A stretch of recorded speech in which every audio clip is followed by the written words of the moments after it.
Menteri rang badu kari ulap lepat ba ya umat dur bajrong shispa arpusan put ya ubalatip kum Statue of Valor jong unong yalam bapau nam kajat benriau ahom u General Lachit Barpukan ha Jorhat.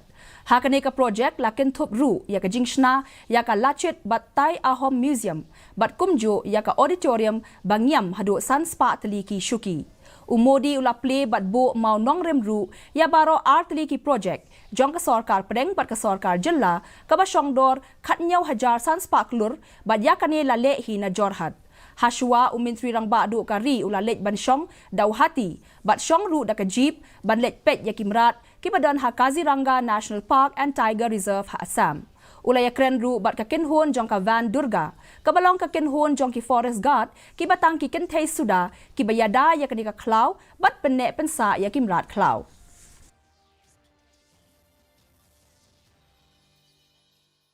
Congress के लंबे शासनकाल में north east को दशकों तक सरकार की उपेक्षा सहनी पड़ी है।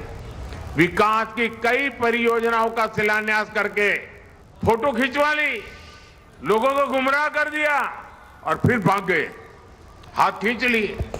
लेकिन मोदी पूरे नॉर्थ ईस्ट को अपना परिवार मानता है, इसलिए हमने उन प्रोजेक्ट को भी पूरा करने पर फोकस किया जिन्हें वर्षों से लटकाया जा रहा था, कागज पे लिख करके छोड़ दिया गया था। भाजपा सरकार ने सराय घाट पर दूसरे ब्रिज, ढोला सदिया ब्रिज और बोगी बिल ब्रिज का काम पूरा कर उन्हें देश की सेवा में समर्पित किया। Ka Menteri Ketenat Health and Family Welfare